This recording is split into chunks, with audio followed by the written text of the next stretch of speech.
Boom, boom, boom. I think we're all right. Hello, everyone. Make sure this bad boy's on. Welcome back to Elevating Beyond with a two-word mission statement, change lives. And I'll switch this back to the wide shot. And I am here with my man, Adam. Is it Jablin? Jablin. Jablin. Yeah. If I would have said it right, everyone would be like, how the hell did you get a name right? I told you. Dude, so Adam, like, just to give, I'm just gonna like lure everyone in from speaking to the Lakers to working with high profile celebrities to run. I'm showing you guys the gleamy, glossy, beautiful side of things to taking on your dad's company, getting to a point where you sold it, had a lot of success, flipping that around, dealing with addiction, pills, a whole secret life of which I think is such an important thing of people listening, dealing with pressure Mm. and anxiety and all the things that come with that. And then you going through your whole journey in your book. What's I had it right here. I've been listening to it on Audible right here. It's a LOTSAHOLIC, right? Yeah, dude. I've been listening LOTSAHOLIC. to it on Audible, by the way, everyone. We'll have the link in the show notes. Sharing your full story and just so real and open, and people are really going to relate to it because everyone is going through different levels of pressure and stuff and coping with it in so many different ways. So first of all, welcome to the show, my man. How are you doing? Thank you for having, dude. I'm walking on water right now. We just got to hang out for like an hour and a half and get to really connect and bro down and get to know one another. And it's crazy how much we have in common. Yeah, Which made me just feel like, oh, I just met some family. that's right. And so I'm happy to. I'm just happy to be here right now, dude. I'm happy to chop it up and get into whatever we want to talk about. And there'll be more to come because we live right by each other too. We found out. Yeah, So blessed. Absolutely blessed. we'll do some little surprise things and all these amazing connections you have too. And so bringing people just back to where you got to where your dad, you watch your dad, and I like how you described him in your book. You really looked up to him as like almost this godlike cowboy. Yeah. Nothing got to him. Built this thing with his own blood, sweat, and tears. And from the way I was kind of reading it, it was amazing. It was a hero. But then when you were dealing with stuff, you were thinking like, well, I can't show that because, my dad Yeah. wouldn't let that get to him.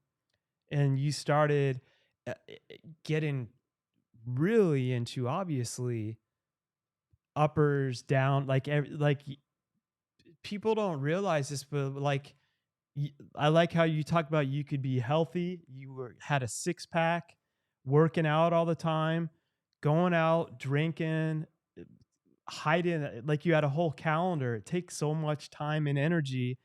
Wake up, take this pill, this upper, stay in shape. So like on the surface, you're still like having almost this high performance on the exterior looking life Yeah. for kind of a while, right?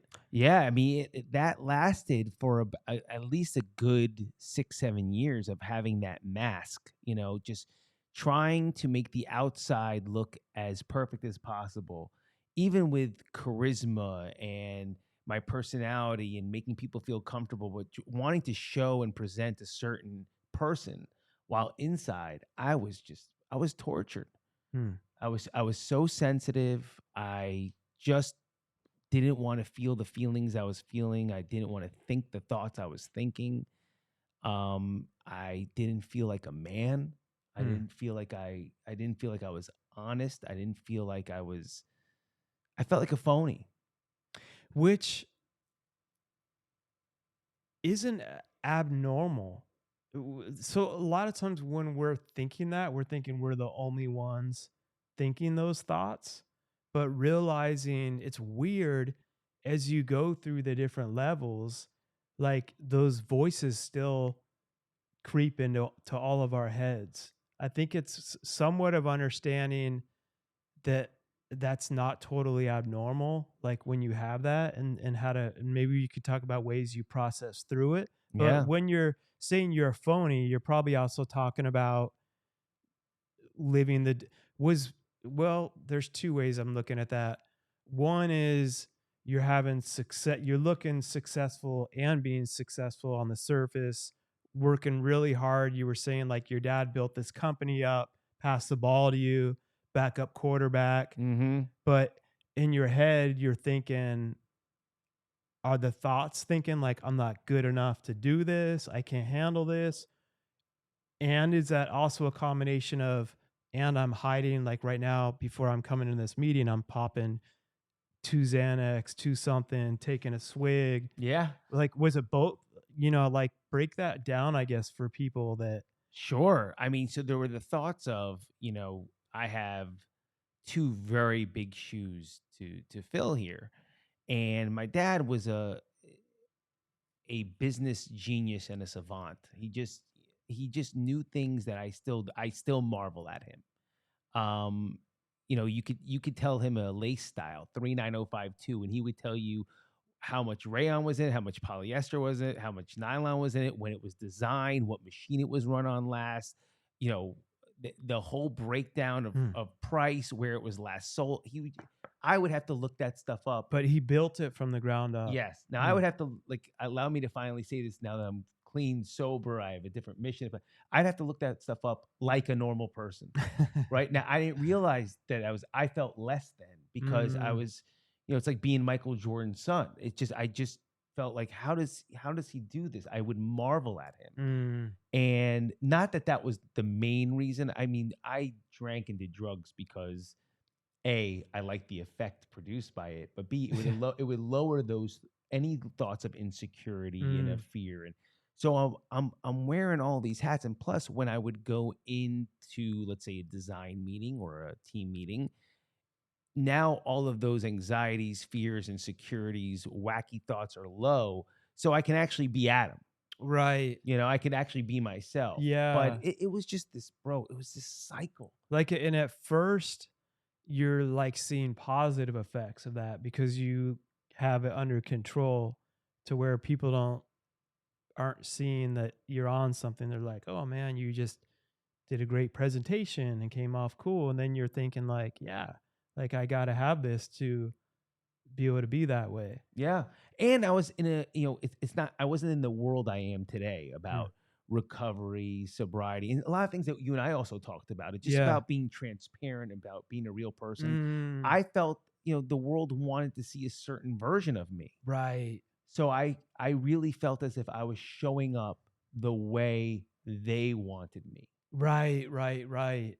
And some of that probably, and it's interesting too because when you see your dad, I just think of like when I used to think I'm a loser, people are born successful, I'm not a straight A student, we're the photographic memory. So my path, that's for them. It's not in the cards for me. And I just didn't believe that, I didn't know Yeah. the reality that no, there's mindset, there's hard work. And I say this like joking and with humility, but like the straight A students, a lot of them work for me now. Actually, a lot of times I prefer the C and the B ones that are willing to be more coachable and don't think they know everything, because we're always still learning. Yeah. But there's nothing wrong with getting straight A's, but like we all learn differently. And you didn't also see the parts when your dad was at a point when he knew nothing. You become an expert by not knowing what the hell you're doing and going through like stupid to become smart. And you didn't see those behind the scenes. It's not like he magically just, he learned probably like everyone else, where I don't know what the hell this is. How do I order that? Then once he did it over and over, he's like knows the exact type. Does that make sense? Makes Like total put sense. in his 10,000 plus hours. Exactly. And that my dad and I are now really, really close because, I had the responsibility of being the backup quarterback and making the plays and making the throws and running an operation. One operation in New Hampshire was two 12-hour shifts. Our one down here was three 8-hour shifts, about 250 to 280 employees and on I can go. And so I was a very responsible, very accountable, very astute businessman. Having said that, there was the entrepreneurial journey that I skipped. Mm. That whole thing was built. Right. That whole thing was built. So I'm proud of the businessman I am and was. Yeah, yeah, yeah. But now in this stage of my career, I'm starting to learn the entrepreneurial journey of starting something from nothing. And it really makes us way closer because I can have conversations with my dad now that I couldn't before. You know, Mm. we can open up about, you know, how did you feel during this? And, you know, you and I were just talking about it. You Yeah, know, yeah. it's interesting when like a time like right now, I'm building the Hero Project and I'm really proud of it. But Right. there are times where there is more cash going out than coming in. And I never dealt with that before. You know, Right. my team was Because he built had and a there was a cash system. flow. Yeah. Yeah. Yeah. So it comes with new anxieties, new Yeah. thoughts, new worries, um, new fears, new Yeah. obstacles to, you know, jump over and climb. But I wouldn't change it for the world. Mm. And with that, part of it connects because in your book, you talked a lot about too. You had like every self-help book, which Yeah. was like me. And I've gone through, and there were a lot of great books. Like one of them was like, I think The Power of Now. Yep. I mean, you listed all, like everyone you listed off. I think I had read like everyone on that list. And you were also like, I felt that there was like this God, but I couldn't figure out what version of what. And then it's weird because with a purpose, people think like you just land on it's like that's what I'm meant to do.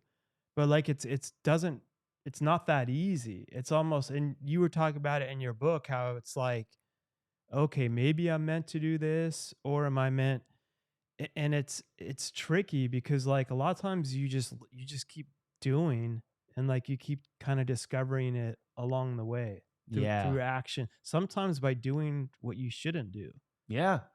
And I think that was so one was with all those books was, and probably for you too, I was seeking for that answer. Like Mm. somebody give me, where's the secret sauce? Somebody give me the nugget. And what was interesting about all those books, from The Power of Now to Think and Grow Rich to Tony's, you know, The Yeah. Giant Awaken and all, is that there's every single one of them does talk about a higher power Right. and a version of God. Yeah. And it's interesting how, as much as I wanted to believe, the block was Mm. drinking and drugs. So Oh, I couldn't access that right. the power that I was seeking in a, you know, just praying maybe this book has can unlock the secret. And I also, you know, I know we all feel this way now, but I didn't know this then. And something similar that you and I were sharing before, I did feel something calling me that I was not doing what I was here to do. Mm. You know, that God did not create me to check lace samples, make the next deal with Victoria's Secrets, buy the new lace machine, you know, and something And you something felt it felt. like guilt, you felt like because there's a point in, sorry to cut you off, No, please do. but I was, because I've been listening to your book. By the way, I'm gonna again have the link to it, because it's great. Thank you, And I bro. don't say that lightly because I have people sent, actually that's all from guests that have been on the show. And then I have 2 drawers of books that people have sent me that haven't been on yet. Yeah. But I mean, yours is a great. I love Audible too.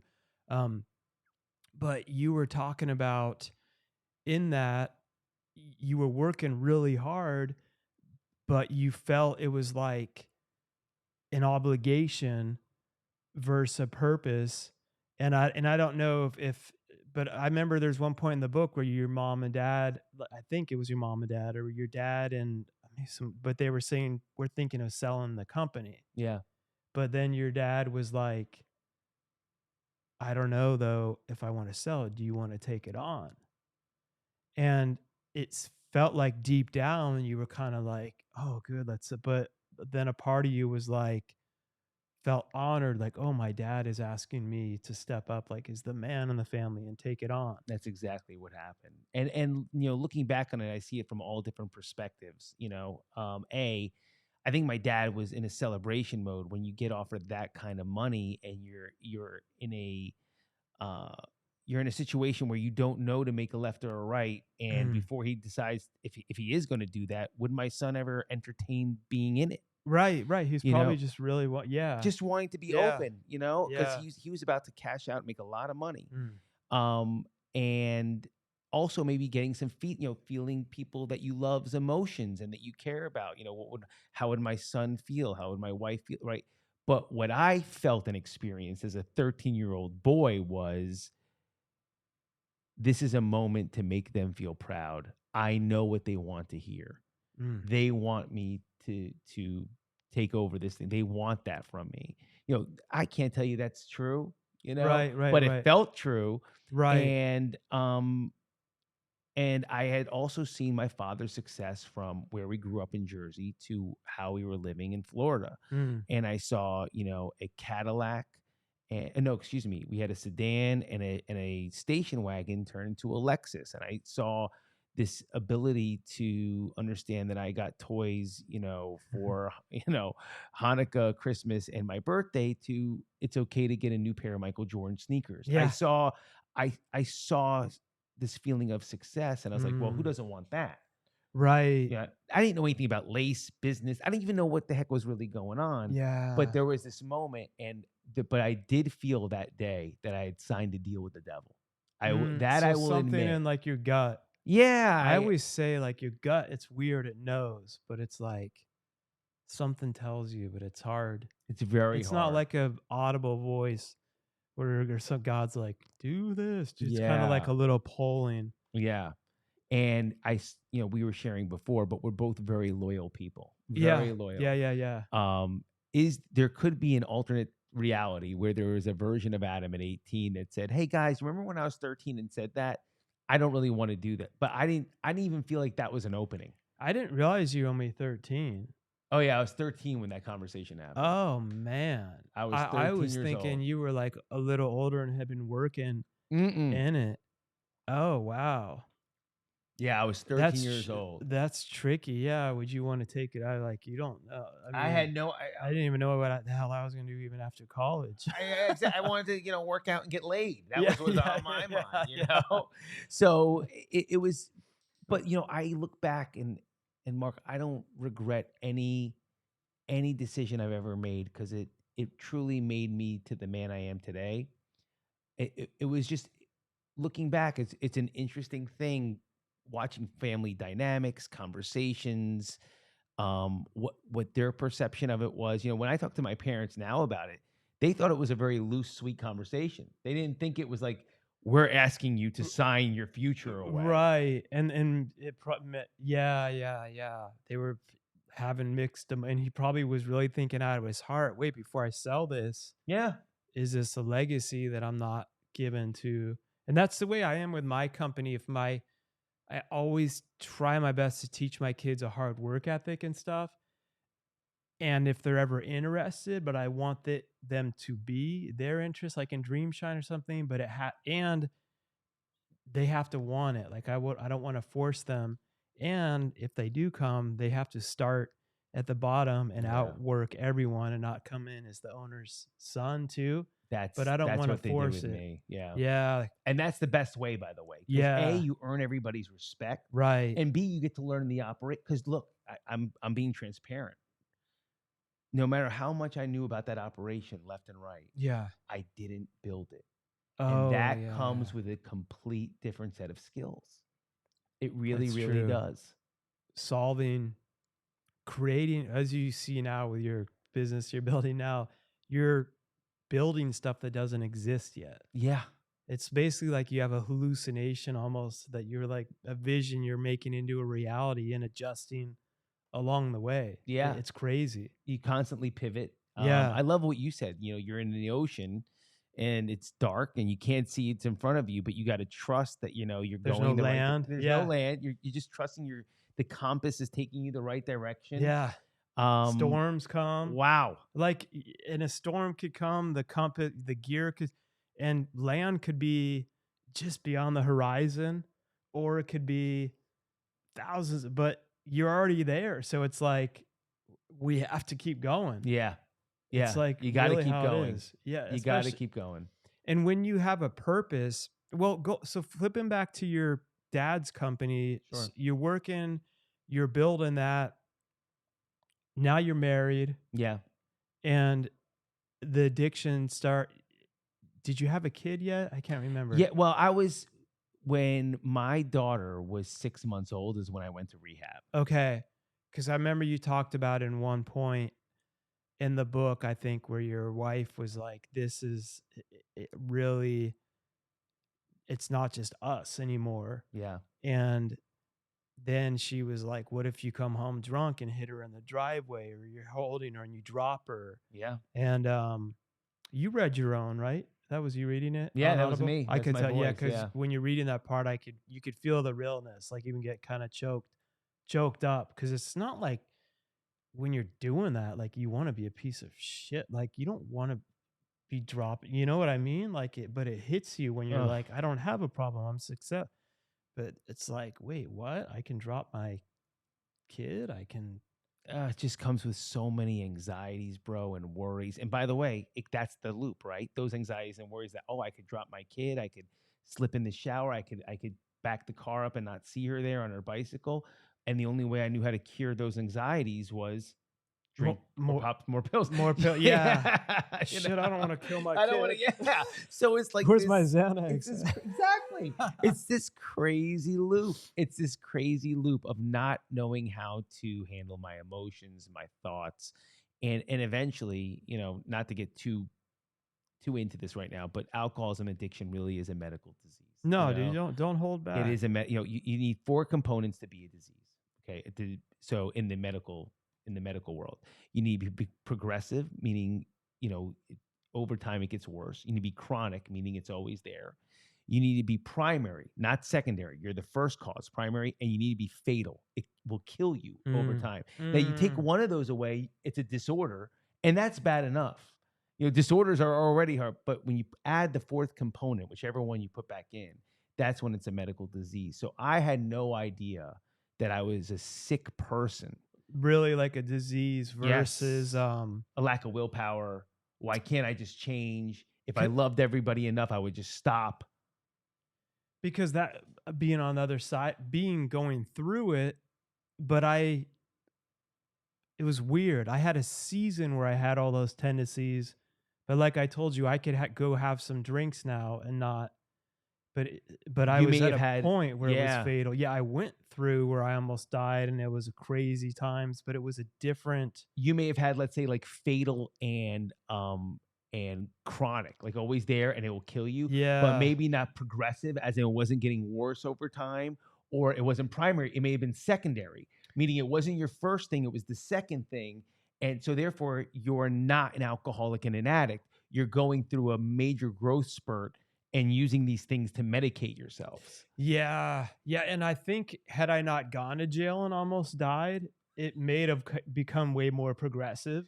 Isn't that funny? Like that's what saved me. Yeah. I've shared it so many times now. It's so empowering. It's the best, dude. For a while, I wouldn't share it, and I had built my company Dream Shine, worked with the state, the government, and I'm like, what would they think? And then it's the opposite. People are like, oh man, thank you for sharing that. I'm going through this, they admire it.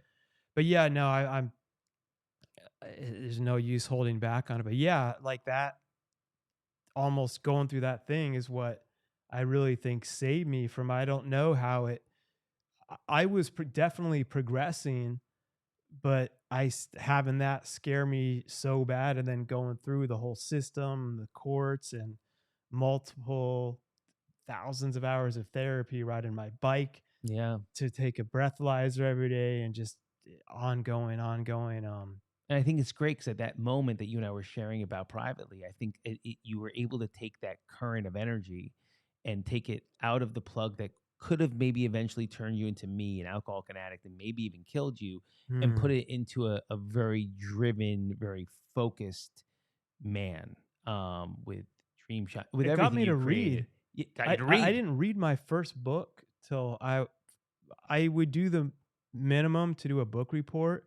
Like in school, I'd figure out what question I never read a book cover to cover, except maybe Dr. Seuss. Yeah. So I was 8 till after jail when I was 18.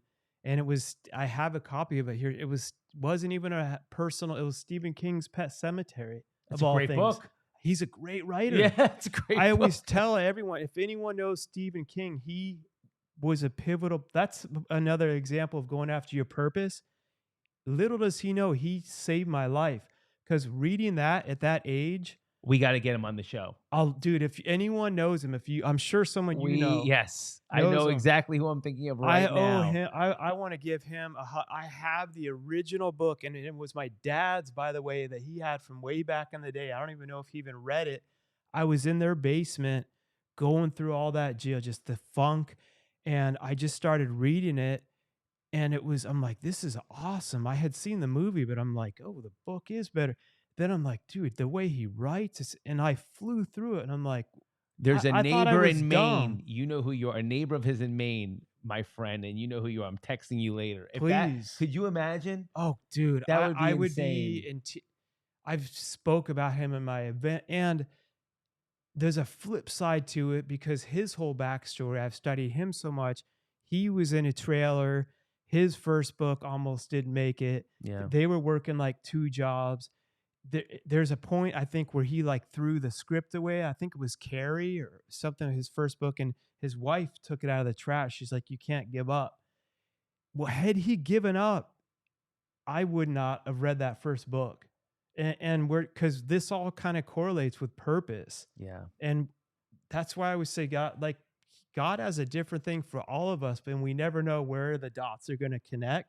Some people could be like, that's just a horror book. That's just no, that changed my life because that got me to realize, whoa, I'm not stupid. When I like something, I can read. Then I read tons of his books. I realized I was a fast reader. Then I started getting into personal development. I started like even reading the Bible more from It's that. so cool. I started reading everything. Yeah. And then that got me to think, wait, I think I want to go to college. Like, because that was just something to complete. But I love that, bro. It's like Stephen King gave you the permission to realize how your brain worked. yes, And that you it are a opened student. up a whole other part of my Yeah, brain. it's amazing. These are the conversations I want to have every day. What we're doing right now. Yeah, because if I was I've been at big keynote events and stuff, and I'm like, I read my first book, and I could see people, and they're thinking, oh, it's going to be Tony Robbins, or it's going to be, Think and Grow Rich. And I've read all those; they're great. And I'm like, and I pull it out, and this old dusty, I'm like, Stephen King's Pet Cemetery. I'm like, wasn't the Bible? Was it? I'm like, this changed my life, and they're not, but it's real. Yeah, and it's a permission slip because I think so many people, want to either if they see themselves as Mark on the stage, they're going to say it's Awaken the Giant Within, it's Think and Grow Rich, and you give them a permission slip to be totally authentic, and to unlock their imagination. What was the real book that actually hit you? Maybe it was Think and Grow Rich, right. But odds are it could be A Princess Bride, or it could be something else. It's a great movie. Yeah, great movie. And so we should do a whole show just on like 80s movies and comic books. I would love to. I'm in heaven. That'll be our spin-off. I'm in heaven right now. But I think I love that you say that. I love that Stephen King story. I'm locking that in my heart. Oh, dude, I'm so grateful to him, and he went through so much. I would love to. I've studied him a lot. He went through a whole cocaine addiction, similar, and then he thought, oh, I can't write if I'm not doing coke, if I'm not. Yeah. He shares getting through that. But going back to you're finally really hitting this now that your daughter is here. Yeah. I feel like that's when things really got to another level of like your family like intervening. But I remember, I think if I heard it right this morning, your dad was saying like, you don't lack, like what you said, you don't lack the willpower. So like, I think part of him, if I heard it right, like didn't want to talk to you about it because like, he's like, no, I know you, this isn't you. Like this may be getting the better you, but you're not a weak person. Yeah. And like, maybe he couldn't understand because it's hard for all of us. Like for you, this thing really was like a disease. My dad saw my disease. drive, and he look, you have to remember, it's a younger version of him. He knew who he was too. He knew Cowboy Bob was walking in the room, and he can intimidate, and he can make the deal, and the art of the deal. He knew who he was, and he wasn't ready to hang up, the cleats. Right, right. But he had risen. He was hard on me extremely, and he knew he had risen. He had raised a driven man. What he didn't understand was the disease of alcoholism and spirituality, Mm. and that alcoholism addiction truly is a spiritual disease. Oh, that's And yeah, interesting. it kills your spirit. So if you know anyone that's ever Mm. suffering with it, their soul is suffering. That's true. Their spirit is suffering. You Mm. could have very, very high spirits dealing with cancer. Very high Mm. spirits, but they're killing their soul. And in order to heal from a spiritual disease, you need a spiritual solution. Mm. And these were things that were way out of his answer to life was get a bigger hammer. You know what I mean? Right, Like, right. And so- in some instances, that is what you need to do, but not in every. Absolutely. But that's just one tool out of everything interconnects: the Absolutely. spiritual, the mind.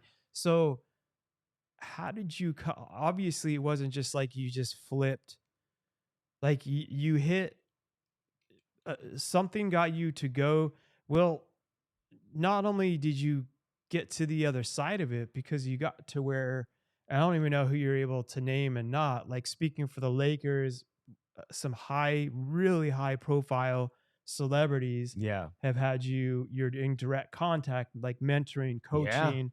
coaching, which is amazing. And I'm just saying that as like, it speaks so much. And because you've been through it, people aren't going to relate to someone preaching to them that's like, dude, I've been through that and this and much more. And you're able to help people at another level. Like, what process did you really go through to get to where you finally felt like, did you relapse a couple times when you No. went through it? No, dude. No, I've never relapsed. I'm Really? so 17 years clean and sober. Wow. I'm so Congrats. grateful. What I had to do was, I mean, look, this is a great show. Let's just open it up Yeah, and yeah. be transparent. What I had to do was still live a double life in sobriety, meaning I was mild mannered lace manufacturing Adam that is a happy, appears to be a happy husband and dad and fits this model of the world. And then there's this other side of me now. That side's not drinking anymore. Now this guy's going to 12-step meetings, constantly speaking, Mm. constantly trying to help people, constantly trying to help people get sober, put them in rehab centers, work with them one-on-one. And my kids weren't allowed to know I was in recovery, and it was two Mm. totally separate lives. It was like, it was still, I still felt like I was the actor, not being able to get everything to be the authentic Adam. But over those years of constantly putting everything, the one thing I did right, Mark, was I put so much love, soul, intensity, courage, everything into my recovery. And what Mm. happened was I couldn't orchestrate it. God did, but like people started to see that. People were attracted to it. People were like, what is this guy on? And this is Adam's really good at talking about this, speaking about this. And that wasn't I wasn't doing it with a motive. So I by wasn't doing it opening up to calculating it. others, it becomes therapeutic. It And heals you, and was building the hero project without me Mm. knowing that I was building something. which is your company now. Yeah, I was just finally being Adam, and doing what my heart Mm. always wanted to do. I'll give you an example. Were you still running your dad's Yeah. company at that time? Yeah, but 'Cause- honestly, there 'cause were times you could guys see sold me. it recently. Yeah, yeah, yeah. Okay. There were times in 2019, 2020.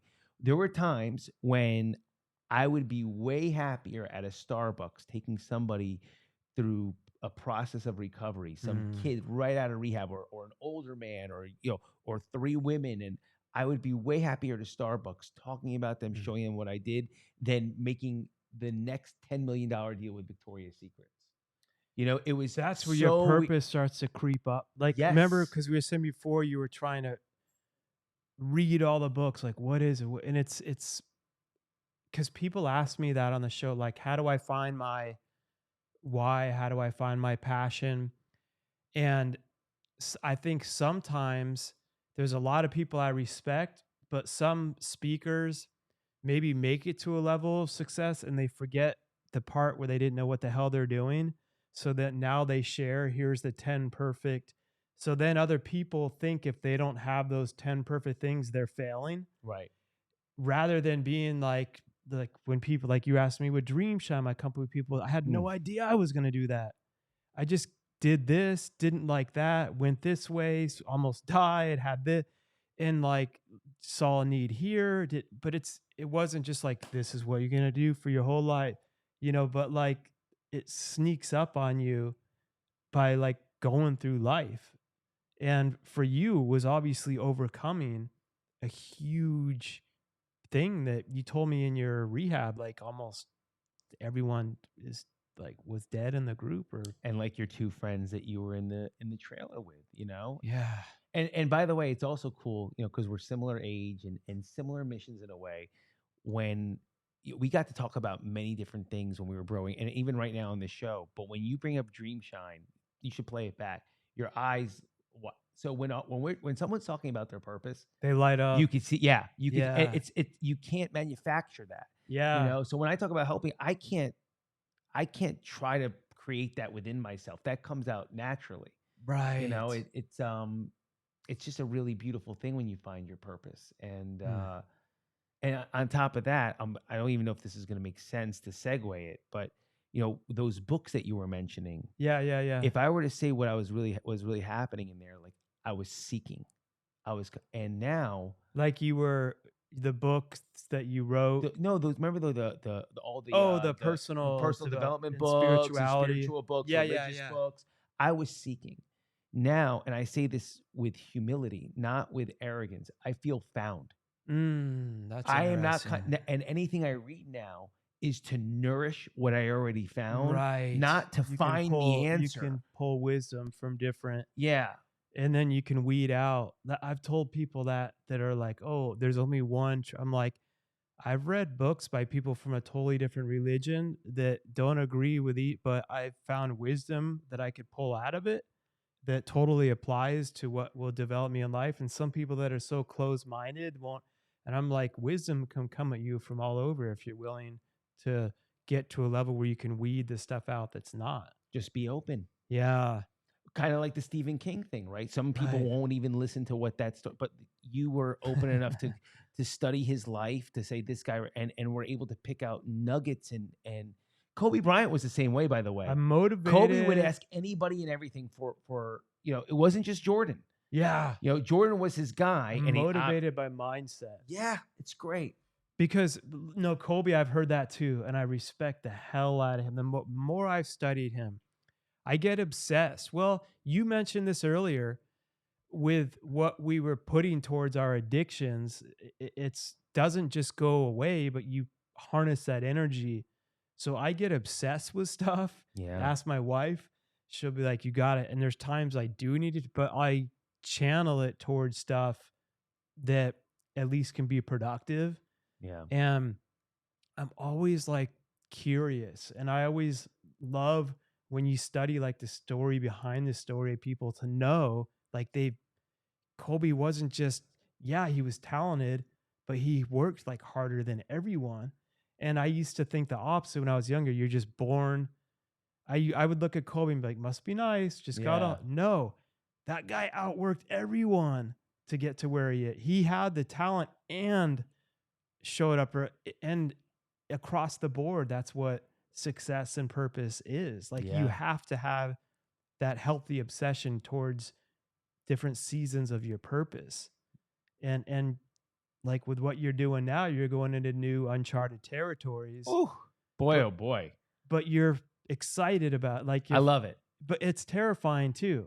There's times where it punches you down, but bro, you love it. Terrifying. Yeah. It's terrifying. And I'm going to share with you a story though that helps me with this terrifying part of growing a company and this, what I would like to see happen. But there's a Twilight Zone episode back in the day. That was great. Those were great, right? And there's this one where this gambler dies, and he goes and it's heavenly, and he's at like the Wynn Hotel, and he's given everything, and everything's white, and he's given all the women and all the chips, and every time he goes to play, he cannot lose. He cannot I lose. think I've You seen know what I that. mean? And he's given all the alcohol and the front row tickets, and after 28 days, he goes freaking nuts. He goes nuts, and he calls the head angel over, and he's like, "I don't belong here." And he's like, "What?" He's like, "I don't belong here in heaven. I don't belong. Like, I know I'm gonna win. I know this. I know that I'm giving everything. Like, there's no juice to life. There's no there's no purpose. there's no I'm giving everything. There's no point in the gambling." He's like, "I'm telling you, you got the wrong guy. I don't belong in heaven." And all of a sudden, the angel looks at him and goes, "Who says you're in heaven?" Right? And Classic it's such Twilight a good Zone. twist, right? Because Yeah. seriously, if you and I got everything we wanted when we wanted it, that like Right. It would would you- become your own personal. What you thought was heaven becomes your own personal hell. we would be, you and I would be so discontent. Like maybe And one in of a the reasons way, we're bonding, it kind of is 'cause flips the to struggle. addiction Yeah, because you're trying to control everything, and it becomes your own personal hell. hell. Like, because I listen to your book, and I've been there to where it's like you're calendaring, like, oh, if I take this pill with this at this time, I can have this many drinks. And I saw where you would like highlight it if you drank and did pills. If I wake up and do this, take this type of shower, go to this, take this upper, go to the workout, people won't know because you were still saying fit, healthy yeah, on the outside. on the outside. Yeah. Yeah, totally. Because people think if you're an addict and all that, they're imagining people just laying there shooting up heroin, shriveling into nothing. Yeah. But they don't realize you can still look healthy. You can work out on the inside. Yeah, your liver may be like about to go, Yeah. but people don't understand that part with it. They could look at you and be like, well, no, that person's fine. Yeah. Yeah. And that was that was the mask I wore, Mark. You know, the idea, really, I wanted you to admire the way I looked, respect me, and more than anything, not be able to see what I was doing to myself. Right. You know, because if you knew how much I was taking of what, you would call the hospital. Right. You know, you would, it was, so if I could look the part, that would just make all my problems go away. At least the confrontation. What were you taking at your peak? Dude, I heard Eminem, Marshall Mathers, someone else I'd love to have on to share about his addiction. Yeah. Dude, I respect the hell out of him too. But Me he too. was talking, I don't know, don't quote me, but it was something like 45 Vicodins a day. Yeah, dude. Easy. Like he's like, dude, was it easy? Because I Easy. think of like, okay, I take 5, 10, that's getting up there 15. And he's like, oh, 45, 50, 60. I'm like, daily. He's like, dude, that would sometimes just be like through lunch. I'm like, what? Yeah. Listen, people really don't believe what the human body can build tolerance to. Crazy. You know, because he didn't start at 50. That would be an OD. Of course. But so like Marshall, right? I mean, look, I got to a point where, look, if I'm going to be totally honest, I will never really know because I was in such a fog that the amounts were so absurd. I won't be able to tell if it was really a little less or more. But it was 3 or 4 Xanax bars a day, 2 or 3 Ambien to sleep, 5 or 6 Percocets before I work out, Xanax to calm down, living on bodybuilding supplements, ephedrine before I work out, Xanax after to lower my heart rate, uppers, downers, laughers, and then throwing alcohol in the mix. Oh, and booze was my baby. Yeah. Booze was. I still would prefer to drink over all of that. So booze was like and it was almost like the pills in a way became the way for you to keep drinking. Yes, and 100%. 100%. Yeah. The pills were a way to allow myself, I like the way you said it, to continue drinking and function. That's exactly right. I've used those like strategically. Yes, that's exactly right. Yeah. Well, I mean, listen, I let's say there's a college kid listening. Like there's probably they may be looking at me like I'm crazy, but there's somebody in college right now that's going, I'm going to drink all night and then take Ritalin to study. I've done that. It's a version of that Yeah. every single day at higher doses and a mix of things. And then it just keeps needing to be more. And then your brain's so clever, bro. Then your brain starts telling you the ideas of, oh, I don't want to, like, it's actually telling you the lie. Ambien. Yeah, your brain's telling you, I want to sleep. So you take your brain's going to give you the excuse and the motive of why you really want to get high. You know what I mean? Oh, your shoulder hurts a little. Does it really, or does my brain really want to get high? It becomes more and more. It starts giving you the excuse. Like it opens up that thing in your brain. Yeah. That quicker connection, the more. So to close, and this is always so interesting to me. I think this is really cool without you even realizing. I mean, maybe you do, but not only did you discover your purpose, and I really want to know how you got it to a point where like really high profile people are seeking you out too. But I'd love to share that. It's therapeutic to you, but what people don't realize is that was healing you. Maybe you weren't even, you're feeling your purpose, you're helping them, but also when you're doing that, you know, that thing that's in your brain opening up, my shoulder hurts. When you're helping them, that's like rewiring your own brain too. Absolutely. Right? Hey, look, like no post-traumatic growth syndrome, I've heard it called. Yeah. You can actually rewire the like neurotransmitters and stuff in your brain.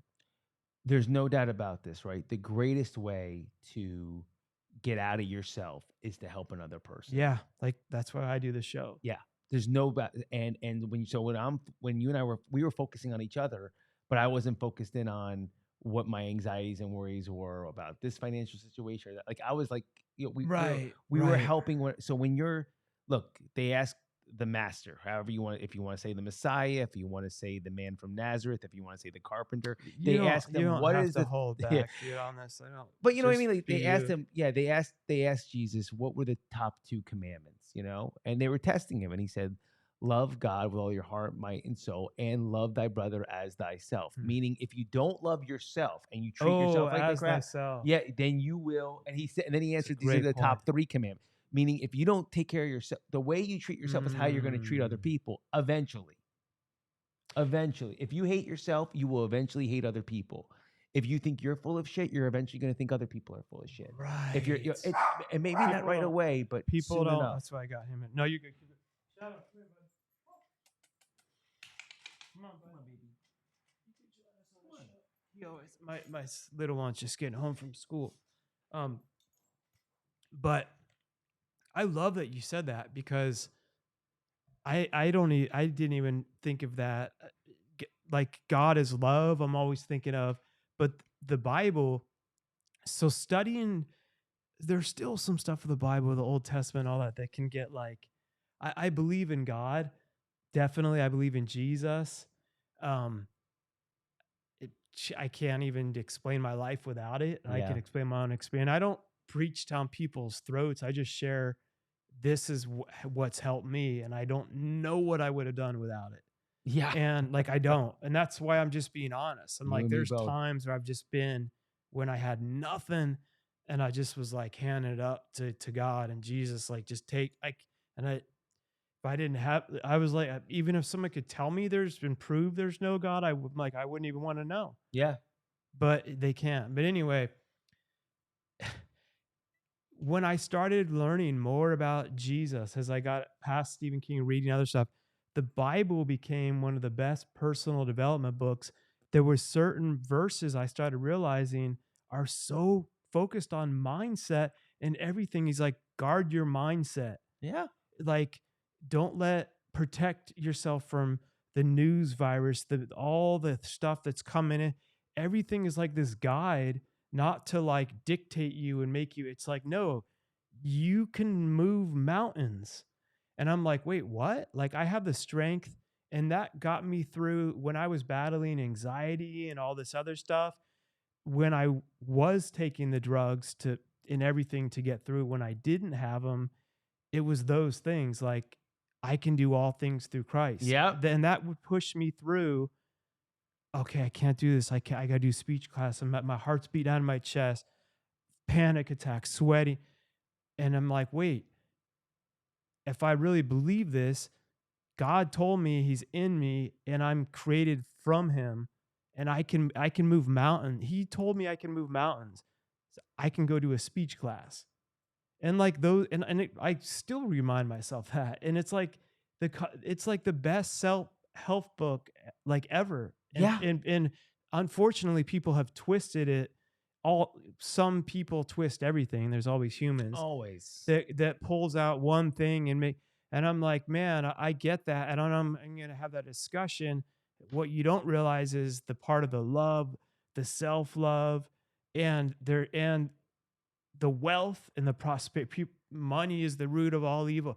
That's one little thing of it. Well, like, you can also be very blessed and wealthy and help a lot of other people. Look how many people God made into kings and was like, I'm blessing you with a wealth to live on for 50 other generations. He didn't say, and you're going to hell. Right. And by the way, I'm not a biblical scholar. Like I love I'm the not. Bible. I'm not either. I'm not but either. but it when you I had somebody break that down to me, which is it is the love of money. Right. Right. Like And I was worshiping. like, right. And then us, we grew up in the 80s and the 90s, and there's sayings, and we heard and we took, money is the root of it, but it cut off the sentence. Like Right. Jesus didn't even say that. I know. Right. Like, so he was trying to say, no, money's good. Yeah. It's when you love money more than your wife, when you love making a Right. profit more than the people you're going to help, when you love, that's when it's evil. When you love anything, too much of anything is too much. It's just like Story of my life. when you love anything, Story of you my got to constantly balance it out. But yeah, like I was telling you, I learned, I don't say if, but when I'm a billionaire, I'm going to be able to help. Yeah. I'm going to live a great life and be able to help a lot more people. Yeah. And I don't even hide it. I love my yacht. I'm going to enjoy the Yeah. fruits of my labor. And I'm going to be able to go to Sierra Leone, my wife's country, where they have like nothing for people with disabilities, and be like, we don't need to do a fundraiser. We don't know. We're opening this up because we made the fruits to make it happen, I love that, bro. And that's what I'm signing up for too. I want, for me, I never used, if it's a B or an M, it was just about that freedom that you and I can do what we want and help the people we want when we want, and whatever number that is, because each person is different. Right. $1 billion for my brother Mark, but it could be 80 million for my friend here, and whatever that number is. But the idea that and it you doesn't could even have to be a number. For no, somebody. yeah, but whatever fulfills you. Whatever fulfills you. And look what you're talking about. You said it to me privately, and you're saying it to me now to the world publicly. Mm-hmm. The first thing you said about when I'm going to be a billionaire was what you were going to do with the money. Yeah. You know what I mean? Like, I'm going to build this for my wife. I'm already seeing it. Yeah, you were. It's I'm already the yacht. proclaiming. And you know what? And I'm transparent. The older me, not even that long ago, like a year ago, in my head would be like, oh, don't say that. What are people going to think of you? I don't care. Because great. anyone that's thinking that doesn't comprehend that, I don't need to worry. I'm not, my energy is, I'm still going to help people. Like whether they like it or don't, I really don't care. Like, I don't. Yeah. The ones that are on board, like, it's not for them. Yeah. But my ego would be like, oh, because we have this thing in us that's like, oh, money, it's evil. If I'm a billionaire, I'm a wicked person, because we've seen all these portrayals of these evil. But I've met a lot of really wealthy people that are really good people. Yeah. That are helping behind the scenes. They don't have to tape it all. Yeah. More than people will ever know. It just amplifies more of who you are. Yeah. I had to name drop, but there was a conversation I had with Tony when Robbins, when he said, what do you think is more spiritual, truly, Adam? Meditating every day or feeding 1 billion people? Right. And I was like, my jaw dropped. Right? Because it's just it shows you how, even at this age, how small-minded I am, how categorized my brain is. Meditation is spiritual. You raising money and being a multi-billion because you're gonna feed 1 billion. Yeah, I think God loves feeding 1 billion people more than my little 20-minute meditation. It's, if you think about it too, is both are. It's good to do that, and of course, like pray and stuff and center yourself. But also, I've met some people that will be like, you just said shit and you're a Christian. And then they'll walk by a homeless person and they'll be like, but I don't ever miss church. And I'm like, okay, cool. I may not be there, but I'm going and helping people in Africa next week, and I don't even need anyone. I'm living the sermon. Yeah. It doesn't always, and they can like judge you and have every script. You don't have every, no, but I'm living it.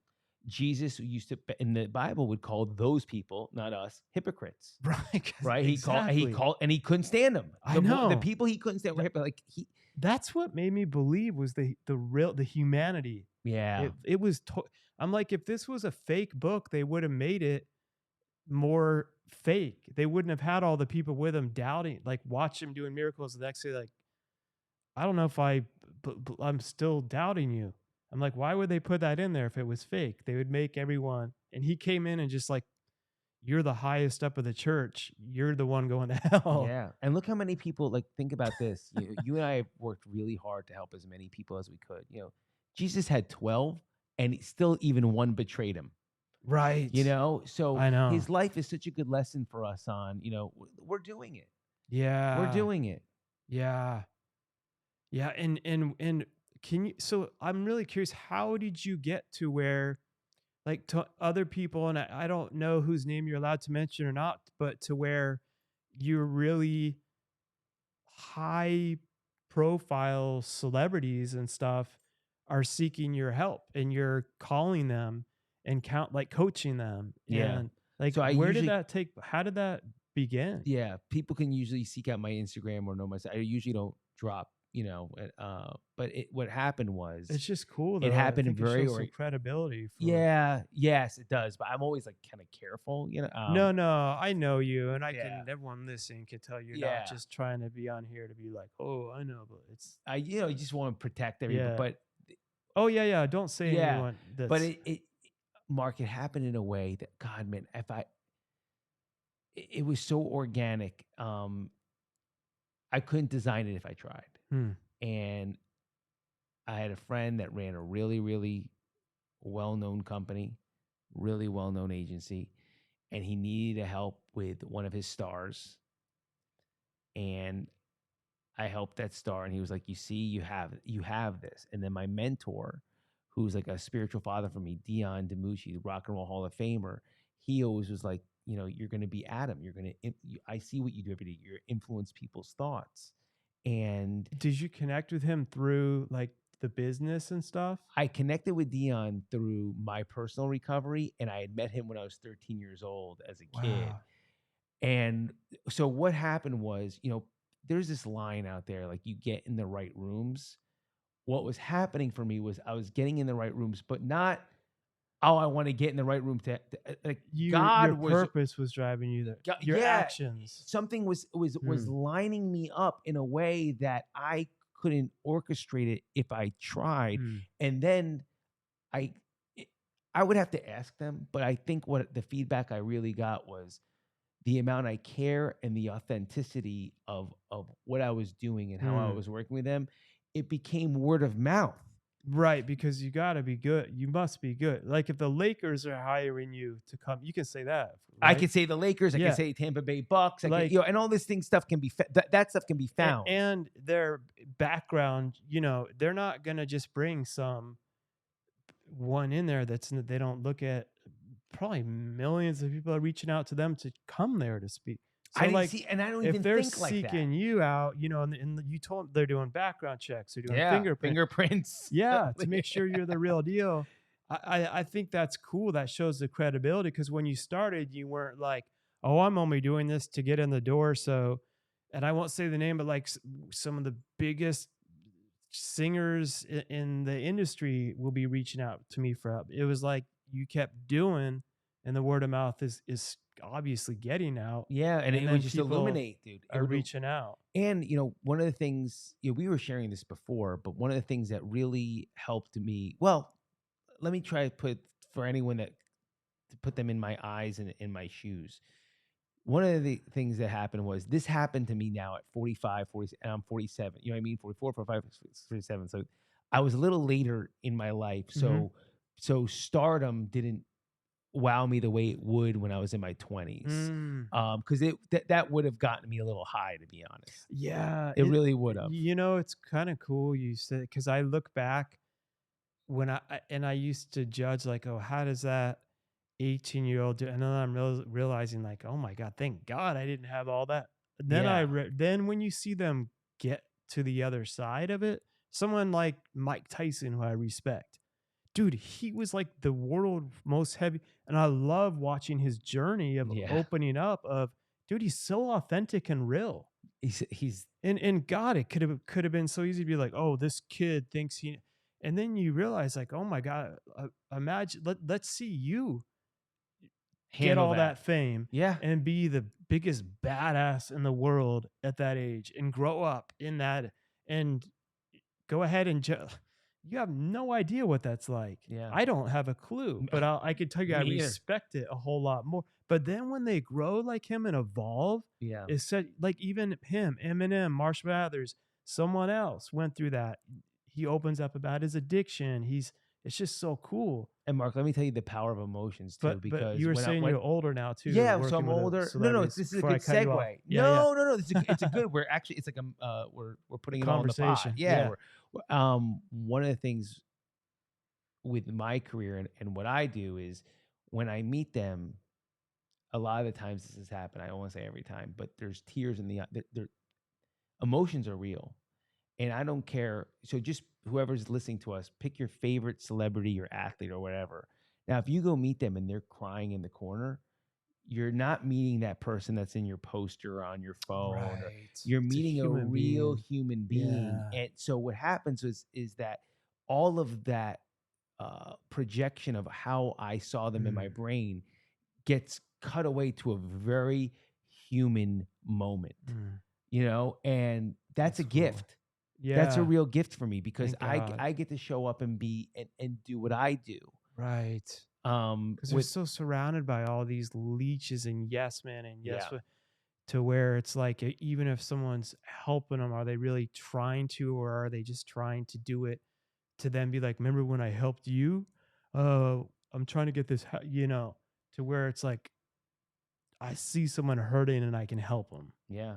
And by the way, remember how you said, and how did that? One of the things I think I've done that in the beginning maybe frustrated me a little bit, but now I see why it was so important to do it is that people when these celebrities and stars in these rooms see how serious I am about confidentiality, that allows me to get more clients. Right. And so they see how protective I am. That's cool. And that allows them to feel safe with me because they know I don't do that. Yeah. I'm not using your celebrity and your pain to build my career. Right. And that you do that enough times and you help enough people and you put yourself out there enough and the word gets out and it built something. It built something. But Mark, that's the thing I have to double down on.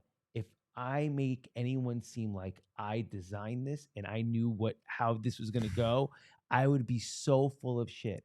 Right. This has been taking a step in the dark, something illuminating. Taking another step in the dark, something beautiful happening. Taking a step in the dark, getting hit by a truck. Right.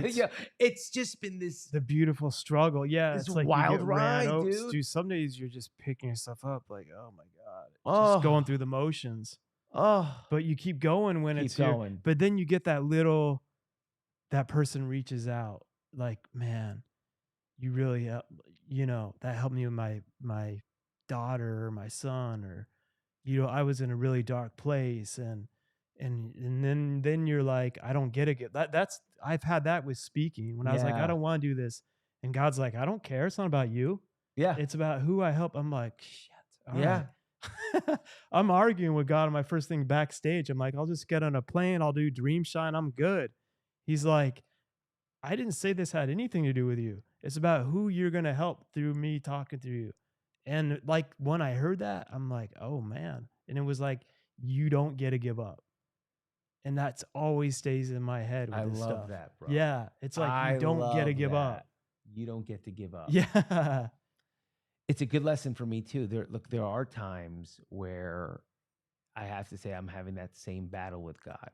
Yeah, And man. and I'm actually negotiating with him, saying, if you can make this come a little faster, I would be, Right. I'm doing your work. Can you at least make this come a little fast? Because it's hard. Yeah, it's very It's hard. hard. But you're right. We 'Cause- have to remove ourselves Yeah. from the picture, and It's not easy though. it's not easy, bro. And by the Yeah. way, also you get these things like our text the last couple of weeks where those are, for me, these are little bright shining moments where you're like, I can't figure this out, but I feel a synchronicity with this guy. Yeah. I feel connected to this Me guy. too. I feel very comfortable. I can't wait to meet him. And these are these little nuggets So true. that are given, it's a really Mm. beautiful feeling. And again, I couldn't orchestrate it if I tried. Like that text from our mutual friend, bro, that's how this whole thing has happened for me. Right. Me too. And had we not both been each taking our own actions and we wouldn't, I may have been here, we may not even been at the same level for our paths to cross. Yeah. Without ever even know. And it's like, because people are like, when am I going? And I'm like, you keep doing. And like along the way, you'll continue to connect with different connections by like just doing. And you don't know. Yeah, that's crazy how the dots connect. It's beautiful. Yeah. It's really beautiful. Yeah. Well, before I let everyone know like where to reach you and stuff, we'll have it all on the show and we'll do more shows. Yeah, bro, we have to. For sure, especially knowing how close you are. A lot of people write in. We can talk about different subject, anything. It's great. We can interview some other people too. I'd like to hijack this thing and let the audience know a little bit more about Mark, because I'll tell Let's do it. I got to, there's a lot of great information on you out there, but we got to spend about, would you say 90 minutes together? Yeah. And a lot of that stuff is not out there. No. And we'll talk. I'll love very that. inspiring. Very inspiring. And I like talking about stuff going on from a month ago because people think, I know the younger me would see us sitting here and be like, yeah, they're talking about it, but they don't still go through it. And my maybe would be like, no, dude, last month, let me let you in my head just to know, to give you hope, to know when these thoughts are coming, it's okay, but don't let it stop you. And there are times when it does stop me, but I still get back up. Dude, I'll go through a pity party, but I'm like, I'll leave it. I don't stay as long. Talking about keeping it current, I had that yesterday from about 6 a.m. to about 2 in the afternoon. See? Sincerely. You know what's weird? Last night we had a thing happen, and it hasn't been enough time to be able to talk about it yet, but I was up pretty much all night. Yeah. And I've noticed also every time before you're kind of going to do something that's going to have another breakthrough. This is why I say that I don't believe the devil's a guy with a pitchfork and the red tail.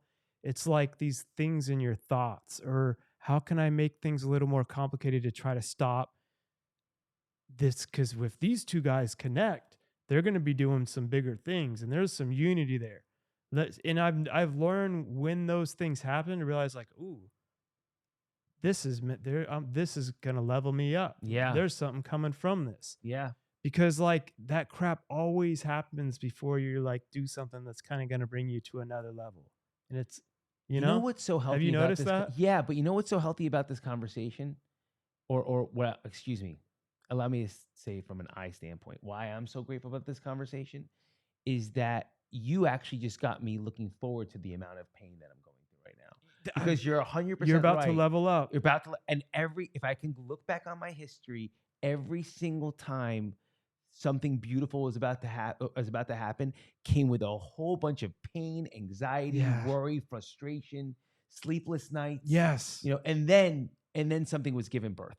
And exactly. And when you're able to, and I still get hit in the face with my own like quotes on that when I'm going through it. And my wife, like, you wrote in the story of you when you're about, I'm like, oh shit. Yeah, you're right. I did. And then I learned like, if nothing's happening and nothing's trying to resist you, you're probably doing nothing. Yeah. So I've learned to be like, man, I am about to level up. So like, why is this thing trying to stop me? It's afraid. Like if I was doing nothing, it's like, whoa, you're afraid. That's a compliment. That's a compliment. So there's some, like, God's really wanting to level me up, because why would you be wasting your time and energy trying to get into my thoughts? And go bother someone else. That it's scared of you. Like, Yeah. the enemy's scared of you, Yeah. and it's trying to attack. And it's not a little tail, it's the little thoughts, or the inconveniences, or financial thing hits, or something with a sibling, or it's all these little, Yes. and it's A usually right child, before a parent, that a has usually even nothing to spouse. do with the thing. No, but it's in your life and it's there and it's glaring. And then it gets into the thing Yeah. because you're tired, then you're thinking, oh, I can't do this. I don't know if I can go speak to the Lakers. Yeah. I'm going to go help them. Right now, I'm dealing with this today. If I can't fix this, I'm not good. I'm just talking to from my own self, Yeah. to And by the let way, people know, like, being real. I also I got to share this with you, but it'd probably be good and healthy to share with an audience, right? Whoever's watching this. I also would like to tell people about living in our imaginations versus reality. Mm. When I got to talk to the Lakers, my imagination was the feeling of Magic Johnson, Kareem Abdul-Jabbar, Kobe Bryant, Jerry West. Like it was, my imagination took me to all these places, and it wasn't like that.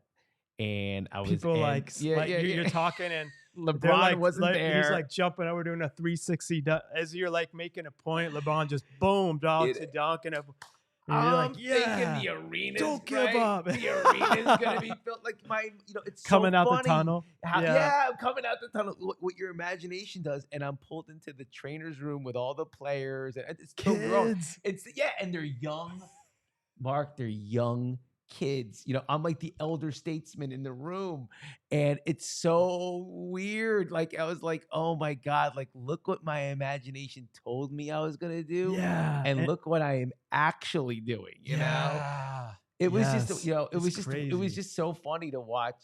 Time moves on. What your imagination does. There was a part of me, there was a little boy there thinking, I'm going to be called out in the Staples Center. And it was just I made myself laugh. It's awesome. Yeah. And imagination's great because it gives you vision, purpose. But on the flip side, when your imagination starts giving you all this I can think of so many things I've worried about that have never happened. Yeah. Where I haven't slept and I've allowed that to just keep me up all night for like 99% of things haven't happened. And if they have, like Steve Harvey, my dude, says, like, all the horrible things that you imagine would happen that did happen, you made it through 100% of them, or else you wouldn't be here right now. Yeah, that's a great You made it through 100% of everything that you thought was going to kill you or stop you or bankrupt you. That's a great And you think line. this thing's going to stop you? Yeah. And it hasn't even happened yet. It's like, it's crazy. It's true, right? Isn't there that saying? It goes right with that Steve Harvey thing. It's like 99% of the things that we had to go through were in our head and never happened. Yeah. Right. Something like that. I've heard. It's like imagination, or to worry is to rehearse the problem without a solution. Yeah. It's like you just keep going over but there's no solution to it because it actually doesn't exist yet. And what I hate admitting, but this is a really good and place I go through it too. Yeah. I am the Michael Jordan of worrying. Like I can, I think I got the successful fadeaway. people I are. got the, you know what I mean? I got you name it. I got we it in get my obsessed. game. I got that obsession. That it's maybe that would be our next podcast too. Like us diving into. That. I'm gonna write a note of that. The obsession that you and I have, and how at one part how led to us flip to alcohol. Yeah, and how we channeled it into something good. Like levels of obsession. Yeah. That's a book too. And a speaking event. And a comic book. Oh man. Dude, we will do a comic book together. I'm already declaring that now. I would love that. It'd be cool. Levels of obsession. Yeah, you flip that into something healthy. So let's let people know where to reach you. And also, before we get off too, it'd be cool to tell, right now, everything has been so amplified. We're still off this PTSD hangover, the world shutting down from COVID. Yeah. There's been a huge uneasiness and anxiety and aftermath. If you turn on it's doom and gloom, the economy, the interest rate, and everyone's more irritable, anxious. It's just naturally, it's like so much. It's really processing through it all. But a lot of people, all of us, can go through that and get stuck in their head. And maybe it's worrying, or they're feeling helpless, or they're not pursuing their purpose, or maybe they're really struggling back into their addictions, or anything. It's amplified. Like, what advice would you just give to anyone, just what to start simply doing to maybe start getting out of that? You know, they may just roll their eyes, but the basics really, really work. The basics, the fundamentals. Mm, I think if you could take a notebook and a pen out mm, and write all the things that you're really, really really grateful for, the fact that you have your health, the fact that your kids are alive, the fact that there is food on the table, the fact that you live in this country, just keep going to the basics of what you really, really have, and journal a little bit about what your day was like that day. mm, What was your day really like? Not what your mm, imagination told you. And take a step back and look. Don't look at other people's lives. Look at your mm. own life and look how far you've made it, and realize that there is a hero's journey that's being built. Right. And so when you make it so personal, so you're not thinking about this, you're not thinking about that, you're not thinking about the news, you're not thinking about your spouse, you're not thinking about your daughter, you're not thinking about your son, you're thinking about your personal life and how far you've Mm. made it already. And you're looking at this list of things. Gratitude's almost a word that people don't even really appreciate anymore, but things that you really, really have. It's a tool. Yeah, I'm with you. It's a tool because things are played out, but there's a reason why these things are said a lot, because they work. They work. When you intentionally, something about that. And I know, 'cause, by the way, I'll go through something. I'll have to read I'll hear this, be like, oh man, I got to start. And you start writing like clean water to drink. Yeah. Like, it doesn't even, like, air conditioning. Yes. The And you start basics. realizing, like, a car to go back and forth. Like, We can walk. We can you talk. can walk, yeah. We can exercise. Even if we don't exercise today, we can. Yeah. And that starts flipping, like, something, endorphins. It starts helping rewire some things. And like what you're saying with the news and all that, I guard your mindset, because Yeah. when I'm watching more and more stuff, I'll start realizing, wait, we're not made to be able to take in the problems of the whole world. Like, that's God's, like, dude, that's my job. Stop trying to be God. And people are like, well, you're not going to be informed of, it's not my job to be informed about everything in the whole world. I'm informed about where I need to be going and where I'm being used to change and what I'm supposed to be changing. That's distractions. Yes. That's not informing me. That's taking my focus away and filling me with a virus. And I'm not saying that's someone else's calling. But when everyone tries to tell you, you're supposed to do this, you got to hear this. No, Yeah. you're talking. Don't tell me what I need to do, because that's bad for me. You have no idea what God is telling me to do. You know what I mean? Like, it pulls you away from what you're supposed to do when you listen to what everyone else conforms to you. And they'll make you feel guilty. Yeah. Well, if you're not doing, like, you feel like you have to watch a privately owned company's cable network. No, I Why? don't. Yes. I don't No, have I to do don't. anything. Like, I do. And why should I do that? You don't know what I'm being called to do. No, I don't need to hear all that. Like, that's not going to help me. That's only going to take me away from where I'm going. Maybe what I'm doing will ultimately help that situation. Who knows? Yeah. But sitting here hearing all this information that's just getting me, like, in a corner, like shaking, like the whole world's going to end, it makes me helpless. Yep. You know what I And mean? thank God you and I have gone through our own struggles to be able to tune that out. Mm. And look at the way you speak about your wife and your children. Like, you and I are blessed guys. And if people have their opinion that We're not addicted to Fox or CNN, and like that does well. These issues of the world don't dictate our inner peace. But they can if you allow them in you. Yeah, Well, I'm just speaking for they can. myself. Some people, maybe it relaxes them, and good for you if it does. Sure. I'm not mad at you, but don't tell me I have to do this. Right. That's my point. You know what I mean? Because I know it doesn't 100%. relax me. It's not good for me. So it's like, if it helps you, great, but it doesn't help me. Yeah. That's my point. I couldn't agree with you more. And by the way, that's this levels of obsession, right? Right. That's this journey of self-discovery. Maybe for somebody, being obsessed about CNN or Fox is a form of peace and meditation. Maybe you and I that's know, their purpose. Yeah, maybe they want to be a news, But we may read the next Stephen King novel and get hit in a way that somebody that should, is thinking Right. Napoleon Hill, thinking Grow Rich. We get hit with these ideas of like, I can change the world. Like, Right. everybody's an individual. I look at it, I can help mindsets. Everybody's an individual. Help elevate and change worlds by changing one mindset at a time. That's it. But we all have a different purpose. But I think like the reason I'm going to that and what you were saying is everyone that's really on this state of elevated anxiety and stuff right now is we're taking in sometimes way too much information than our brains are made to be able to process. No doubt about it. It's pulling us away, even if it's good, and it's pulling us away from our focus of what we're supposed to be doing. And it's faster and more intense.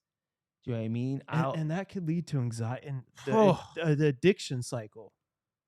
Then you're more wound up. Dude. Then you need more, I need 20 bars because the whole world's falling apart. It's like, at least start to cut some things out. There's the world, and then there's the art of comparison. Like, I have never been in comparison. such a... Dude, I got to tell you, for building a business, the power of social media has been such a beautiful tool. Right. For making me feel like I'm a lazy piece of shit that's not doing as great as everybody else. Social media has been the most power. Like, I could go on Instagram and be like, and I'm having a great day and be like, well, maybe I could be doing better. I've had over the I have so much going on. I'll have some stuff that will get all these things go. That I'll have some stuff, and then there's times where I've been like, our friend Anton, I was talking to him. I'm like, I don't know, dude. This thing I had 200,000. This one only has 20.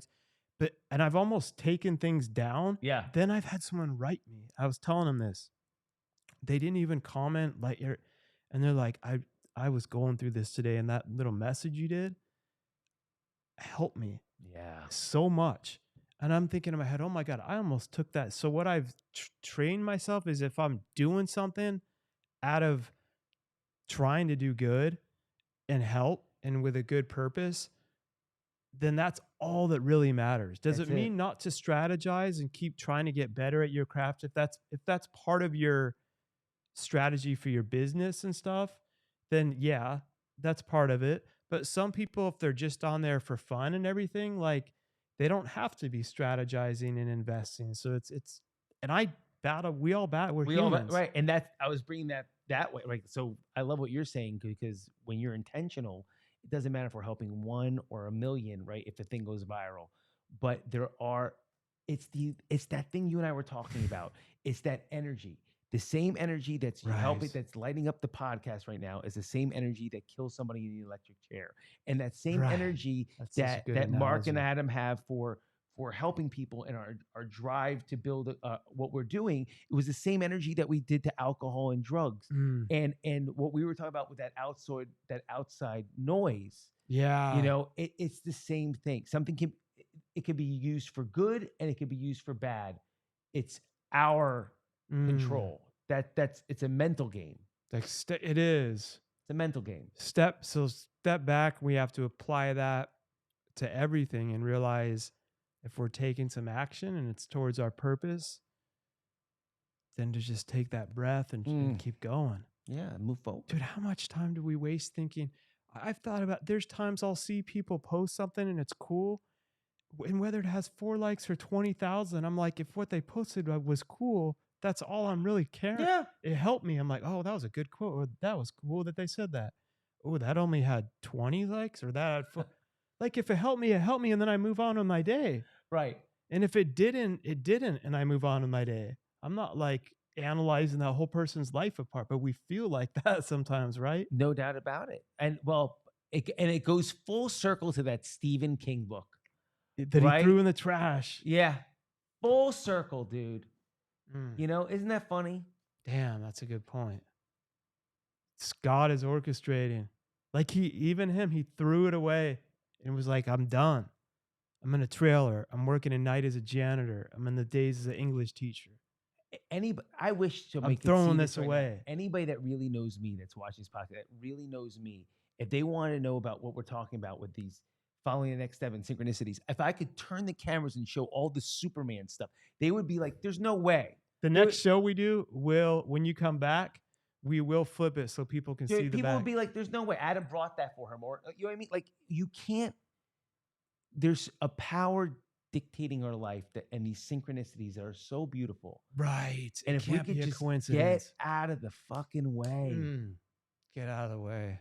If we could just get out of the way. Get out of our own way. Like love yourself. Yeah. Like what you're saying, God is love, love others, love yourself. And the explicit version, Jesus was like, get the fuck out of your own way. See, all people write me in like, how could you're going to go to hell? I'm like, no, I'm not. No, like, you're not. I believe when I get to heaven, Jesus will be like, you could have laid off the F-bombs, but that was kind of funny. He probably would have been like, I love. He's looking at what's in your heart. 100%. Right? 100%. Because like, he is telling you, like, get the F out of your own way. Yeah. Because if you're going to do that and go help a lot of people, you think he's more worried that you said the F word, or by doing that, it helped change. You know what I mean? I don't believe Jesus has one thought about language. It's what's in your heart. If you're using it to belittle and put people down, then that's not loving others. Right. Well, he said, right, care more about what comes out of your mouth than what you put in your mouth. And I also think when he said that, he wasn't talking about F-bombs. He was talking about if you're using any sort of language, right, sweet, articulate, beautiful language, and you're still putting people down. Right. I don't think Hitler swore, by the way. How's that? I don't think Hitler used one curse word. Yeah, you could be charismatic and become a dictator. Yeah. And before you're a dictator, you're loved by a lot of people, by the way. That's actually a really good point. Dude, there's so many different topics we could hit on. I could see us on stage, not for the fame of, but just having conversations and involving the audience and stuff. It's so cool because this is why I love doing this, because we forget what we know. And then like you have these epiphanies when you like have that, you know, like, oh man, like this is helping me. Like these dots are connecting, like, man. It's the magic moments, bro. Yeah. These are how relationships are built and how movies are made and how right, ideas are businesses are built by these beautiful. It starts with an idea and a conversation. Yeah. And that spark. And then we take the ball and we run with it. Man. Well, I'm going to let everyone know if you're it's Adam Jablin. And what's your main, so your Instagram and everything, it's your, we'll have it in the show notes. Everything's under my name. Yeah. That's the way to do it. Yeah. Just under my name. Simple. So ADAMGABLIN. JABLIN. Oh, JABLIN. So not only do I butcher saying stuff, I'm also dyslexic, apparently. Hey, just because I'm a best-selling author, I didn't say that I was that's why I have an editor. If it weren't my last name, I would have let you just fly with it. But the fact that it was I was like, no, it's Jay. I was reading it because for all of our platforms, like there's 30,000 listeners on the audio and not the video. So if they're just listening to the audio and they're like, oh, let me type that in. But if you would have said, thank God you corrected me. If you would have said Iraq, like IRAK, I would have just shut up. I would have been like, okay, he thinks it's a K. It's a Q. But, but the fact that it was, I was like, I'm going to tell him it's a J. Well, and it's right in front of my eye. I didn't want to say anything. I'm just happy to be here. So Adam, let's say ADAMJ. There you go. ABLIN on all platforms. Yeah. And then LOTSAHOLIC is the book. I've been listening to this on Audible and I love it. And I'm picky, bro. And it's genuine and it's real. Yeah. And it's got me hooked in. And I only got like probably 4 chapters deep so far, and I'm looking forward to finishing it all. Thank you. Yeah, I really wanted to take people through the rehab. What happened? It's real. What happens in rehab? And it has what has is some going on in this sarcastic, like place? dark, like some humor. You just are Yeah. real throughout it all. Yeah. I'm excited to hear that part. Thank you, bro. People, you can tell it's coming from a real, from going through it. You're not Yeah. holding back. Yeah. You're not just doing like, here's the 10 steps. You're sharing your whole story. And by the way, the reason Takes I really courage. wrote LOTSAHOLIC was, you know, now insurance and this and that. But at the time, my something in my heart was like, you know, a lot of people can't afford to go to rehab. And if I could put that experience in a bottle for them, you know, just so they could, not that this book would help them get sober, but it would give them the experience of what I went through. Well, no, it will though. Yeah. You never know who. Yeah. It made the Stephen King. Right. But yeah, some can't, but they can afford to buy a $15 book or something. Yeah. So that was my neither one of motive. us are getting paid to do this show right now. We're taking time out of our day, and our hopes is that someone listening gets something out of this that helps them. That's what it's Amen. all about, you know? Amen. That's exactly our hope. Yeah. And I believe they will. I do too. It's been amazing, my man. And we'll definitely do more shows. So everyone listening, everyone, when you see this, make sure you follow my man, Adam, connect with him, show him some love, and shoot us out some topics for when we do dude. round 2. I'm around the corner. So And you Adam's let me got know all when. the celebrity connections we'll be bringing on. We'll That do I some do. awesome talks too. That was the one interesting thing of this journey. That I could not, you know what I mean? It's just, you know, God gives you what he gives you, you know? It's and cool. that was one thing that he peppered me along the way. He's like, well, I'm going to let you meet this person and this person and this person and this person and stay close with them.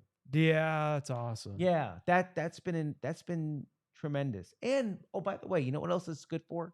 When we mention celebrity, I do love realizing that they're just like us. It deal with the helps same- people to Yes. know no one's superhuman. Nobody. Anyone you put up on a pedestal, you realize behind the scenes is some of them. You're like, holy shit, I feel way better about my. Yeah. Like, whoa, because people can be really good at what they do, and you could think that's their whole. Then you realize, whoa, we're all going through it. We're all going through it. And Yeah, it's there's seasons. if you get blessed, you get to have something like what Mark and I are experiencing, when you meet somebody that you can relate to and identify with, and you're going through it together, and you can Amen. enhance each other and open up and collaborate and share, you know, here's my celebrity clients, but you can guide me on the hero project or whatever it is, you know? You want to help each other. Yeah. And you've made it to levels where you have value to add to each other. Amen. Is important versus haters that are below you trying to pull you down. Yeah. People that are doing stuff at your level or above you don't have time to hate. No, They're too going to busy. help you or they're going to be busy. Yeah, that's exactly right. It doesn't come, like hate doesn't come from above. It's down below. Yeah. Always. So ignore it, move on.